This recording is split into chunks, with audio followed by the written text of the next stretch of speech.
Have you ever started crying because of a comment someone made? A joke that made everyone laugh, except you? Or a difficult conversation that stayed in your mind long after everyone else had moved on? And maybe what bothered you most wasn't what happened. It was the fact that you couldn't seem to let it go. You wondered why other people seemed fine, while you were still fighting back tears. And if you've ever asked yourself, why am I like this? Psychology may have a very different answer than the one you've been told your entire life. Because people who cry easily often have something in common. And it isn't weakness. The real reason some people cry so easily is not what most people think. And what psychology has discovered about it may surprise you. Why crying feels so personal. If you cry easily, maybe you've experienced something like this. Your boss criticizes your work in front of everyone. Nobody else seems particularly bothered by it. The meeting ends. People go back to their desks. But it felt like a punch in the stomach. And then comes that familiar feeling. The tightness in your throat. That sense that if someone asks whether you're okay, the tears might suddenly appear and turn into uncontrollable crying. Or maybe you're at a family gathering. Someone makes a joke about you. Everybody laughs. You laugh too. But you have to look away for a few seconds. Because you can feel your eyes starting to fill up. And you don't want anyone to notice. And no matter how hard you try to move on with your day, you carry that strange heaviness in your chest. After experiencing moments like these enough times, many people begin to believe there's something wrong with them. That they're too emotional, too sensitive, maybe even weak. As if simply feeling things so intensely were some kind of character flaw. But what if that's not what's really happening? What if the real reason some people cry so easily has nothing to do with weakness? What if the very thing you've spent your whole life trying to hide is actually the clue to understanding something important about the way your mind works? Because the real question isn't why some people cry so easily. The real question is, why are some people so deeply affected by things that barely affect other people? And the answer to that question changes everything. And here's something most people never realize.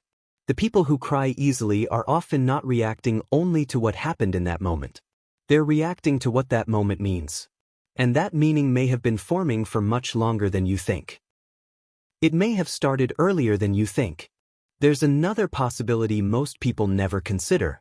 The reason you cry so easily today may not have started in adulthood. It may have started much earlier. As a child, you probably heard things like, "Stop crying. You're fine. You're overreacting." Most people hear these comments and forget them. But children rarely forget the emotions attached to them.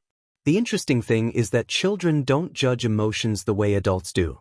If a child cries and repeatedly receives the message that those emotions are inconvenient, they often begin to believe that something is wrong with them. Not because they are weak, but because they learned that their natural emotional reactions were unacceptable. Because being told not to cry doesn't make a feeling disappear. It simply teaches you to hold it in. And sometimes, the emotions we spend years trying to suppress never actually leave. They just wait. Which means that what looks like an overreaction today may be connected to feelings that have been building for far longer than you realize. And that raises an interesting question. What if people who cry easily aren't feeling too much? What if they've simply spent years carrying more than most people can see? Why some people feel things more deeply? Have you ever noticed how some people seem to move on almost immediately? They receive criticism.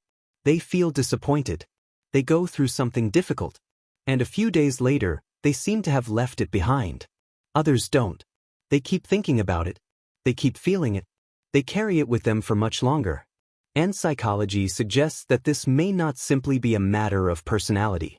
What if crying isn't a sign that you're feeling too much? What if it's a sign that your brain is processing emotional information that other people simply ignore? Research has found that highly sensitive people often show greater activity in areas of the brain linked to emotional awareness and empathy.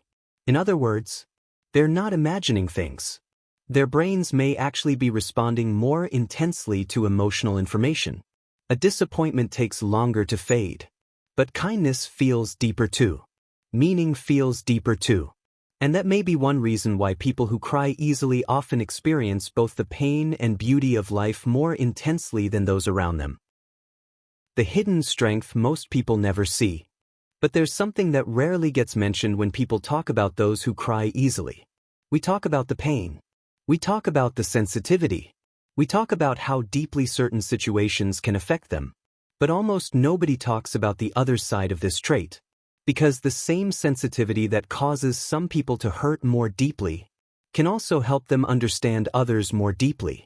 And that may be one reason people often come to you when they're struggling. Not because you always have the perfect advice, but because they feel understood. People who cry easily are often more comfortable with emotions than most people realize. They know what sadness feels like, disappointment, plus heartbreak.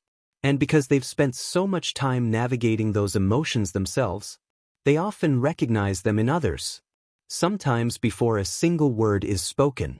That's one reason emotionally sensitive people are often described as compassionate, empathetic, easy to talk to, not because they're weak, but because they're familiar with parts of the human experience that many people spend years trying to avoid.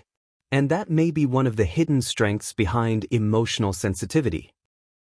So maybe you've spent years asking yourself, why do I cry so easily? Maybe you've blamed yourself for it. Maybe you've tried to hide it. Maybe you've wished you could be less emotional. But what if crying was never the real problem? What if the problem was believing that feeling deeply was something that needed to be fixed? Because tears are not proof of weakness. They're proof that something mattered. And perhaps people who cry easily aren't broken at all. Perhaps they're simply experiencing life in a way that many people have forgotten how to. The world often teaches people to become less sensitive. But maybe the goal was never to feel less. Maybe the goal was simply to stop being ashamed of feeling. So the next time emotion catches you by surprise, the next time your eyes fill with tears when nobody else seems affected, remember this. Sensitivity is not the opposite of strength. And feeling deeply is not a flaw. Sometimes, it's simply a reminder that you're still connected to the parts of life that matter most.